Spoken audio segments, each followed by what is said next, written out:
Bom dia, meus queridos irmãos e amigos, a paz do Senhor a todos. Queremos trazer mais uma palavra da parte de Deus e desta feita baseado no capítulo 10 de Atos dos Apóstolos, a história do centurião Cornélio. Diz o texto bíblico: E havia em Cesareia um varão por nome Cornélio, centurião da corte chamada italiana, piedoso, temente a Deus com toda a sua casa, o qual fazia muitas esmolas ao povo e de contínuo orava a Deus.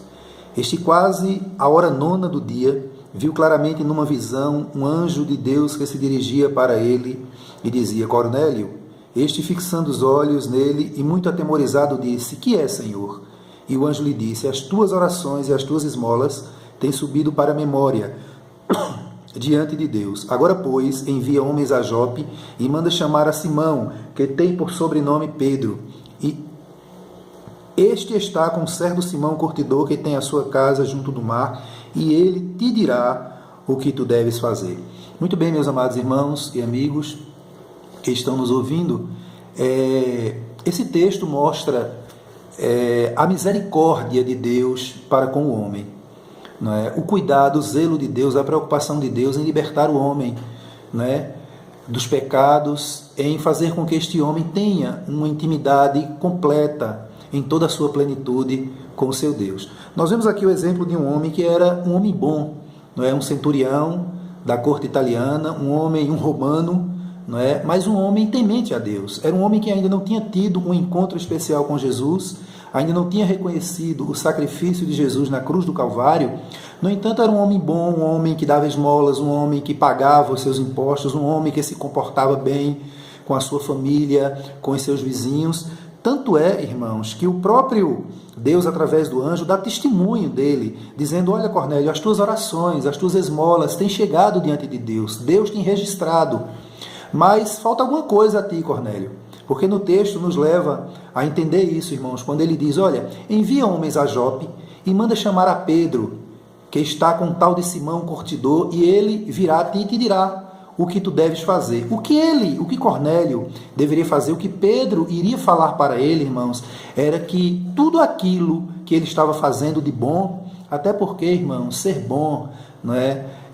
Fazer as coisas certas, é obrigação nossa, irmãos, tá certo? Isso não deve ser uma virtude, não, é obrigação nossa, tá certo? Agora, isso não implica em salvação, não nos garante a salvação.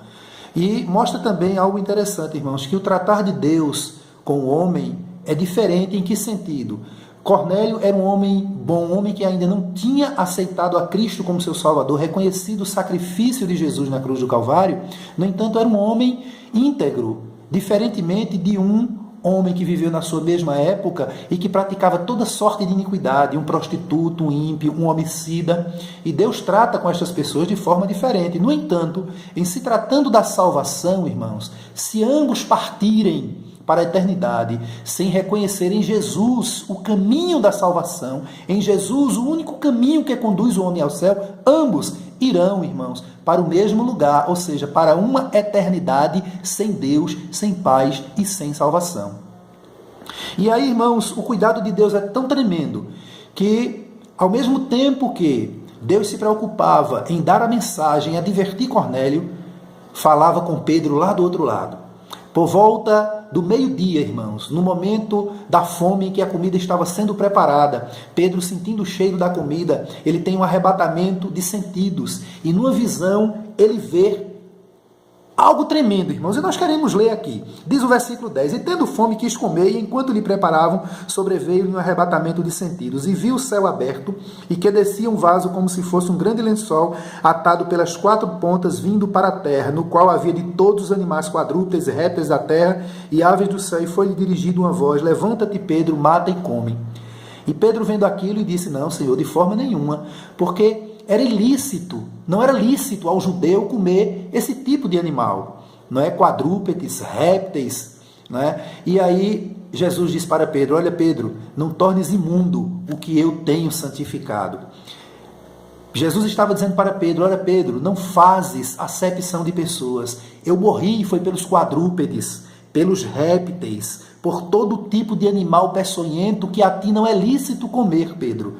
Olha, Cornélio talvez seja um quadrúpede, um réptil, que não é lícito a ti comer, Pedro. Ou seja, não é lícito a ti receber na visão medíocre do homem, na visão da lei. Mas eu morri na cruz do Calvário para libertar essas pessoas, Pedro. Levanta-te, mata e come. E aí Pedro entende, irmão, que a misericórdia de Deus, ela estende-se a toda a humanidade, a todo o homem, por mais ímpio que ele seja. Agora, irmãos, o mesmo amor, a mesma intensidade de amor que Deus tem para libertar o pecador, ele também, irmãos, tem de justiça, não é, para punir o pecador. Eu quero aqui corrigir, irmãos, eu não digo que é a mesma intensidade, porque Deus é muito mais amor do que justiça, não é? Deus é longânimo, Deus é misericordioso. E aí, irmãos, nós vamos ver o testemunho de Pedro lá no capítulo 11, que palavras eram aquelas que Cornélio precisava ouvir. E aí Pedro dando o seu testemunho de que Deus não faz acepção de pessoa, a experiência tremenda que ele havia vivido na casa de Cornélio, onde Cornélio havia recebido a salvação, os seus parentes e haviam sido batizados. Ele dá testemunho, irmãos, daquele evento tremendo.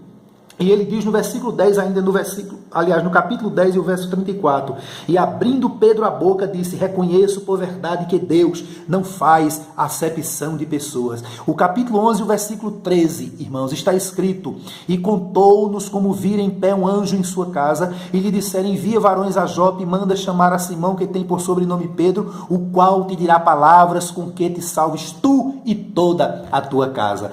Pedro dando testemunho do testemunho que Cornélio havia lhe dado. Olha, Pedro, apareceu um anjo que me mandou te chamar para que tu me dissesse palavras pelas quais eu deva ser salvo. E quais eram as palavras, irmãos? Simples. Olha, Cornélio, as tuas orações, as tuas petições, as tuas esmolas têm chegado diante de Deus, estão registradas, mas falta uma coisa, aceita Jesus como teu Salvador. Queridos, o caminho é Jesus, não há outro. Ele disse, vinde a mim todos vós que estáis cansados e oprimidos, e eu vos aliviarei. Que Deus continue abençoando a todos, em nome de Jesus. Recebe esta palavra, recebe a salvação é por Jesus e por mais ninguém. Que Deus te abençoe, em nome de Jesus.